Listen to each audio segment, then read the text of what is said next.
While Domino isn't much of a prankster, he does get tangled up every now and then, this time in toilet paper. Well, you won't believe this toilet paper prank. The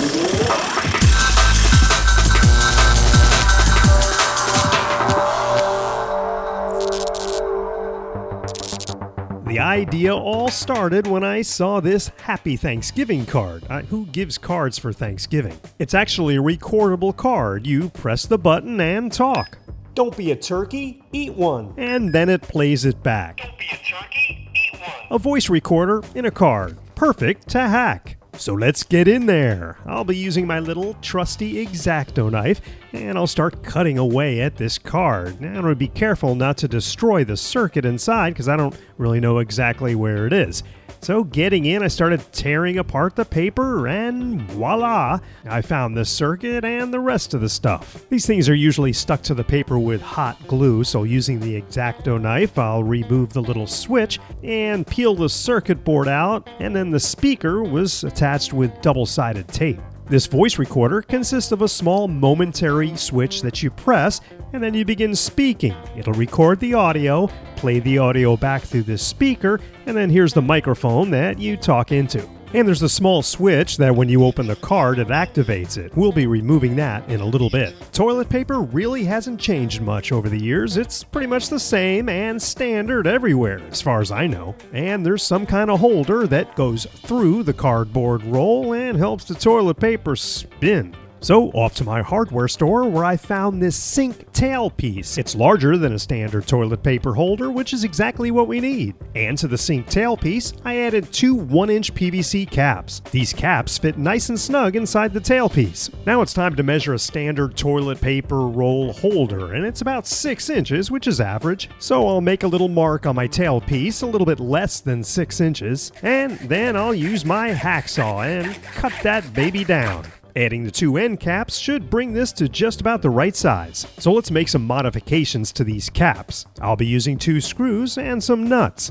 Out to the garage and in the vise, and I'll drill a hole smack in the center of these caps, large enough for these screws to fit through. I'll repeat the same process for the other cap. We'll be adding the spring to the screw on a cap on one side. We'll push that through the cap, put a nut on the other side. This will make it spring-loaded like a regular toilet paper roll holder. The other cap will get a screw with 2 nuts, one to adjust the length and the other one on the inside to tighten it up. Now we've got our new toilet paper roll prank holder. These caps fit pretty tight inside the tube, but I'm going to use some PVC cement just to secure one side. Okay, now let's modify this circuit. The speaker that came on this one is a little bit too large, so I dug through my parts bin and found a smaller one. And I also found a tilt switch. I love these little tilt switches. They come in handy in a lot of different projects. Hooking up a multimeter to the leads and putting it on continuity, you can see as you tilt it, it activates the switch inside. So it's time to get to some unsoldering. I'll unsolder both wires from the circuit board to the original speaker, and then I'll solder the new speaker in place. And remember that original spring-loaded switch that activated the audio?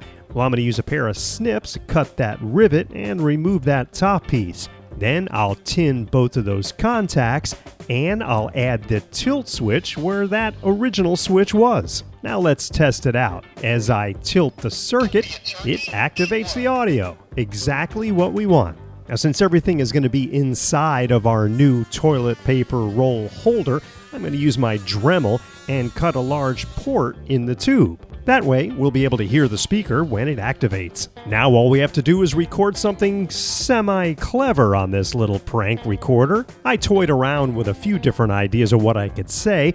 Maybe you could suggest some in the comments. Oh my gosh, what did you eat for dinner? Oh my gosh, what did you eat for dinner? Now it's time to put everything inside. I put the speaker in first, so that'll be closest to the port, and then I closed it up with the end cap. As we turn the holder, the recorder goes off. Just what we want. All that's left is to add the toilet paper. Now, some like the roll to go around back, and some like it to go around the front. This will be a never-ending argument as to which is the better way to do it. Then it's just a matter of replacing the toilet paper with our new prank roller and wait for the action. The next time somebody grabs some toilet paper, Oh my gosh, what did you eat for dinner? And the prank is on them. Well, that was fun. That's how to make a crazy toilet paper prank. I hope you enjoyed watching this as I had making it. And if you'd like to check out more of my videos, click either of these end cards. Oh, and the links are also in the description. Hey, thanks for watching. We'll see you next time.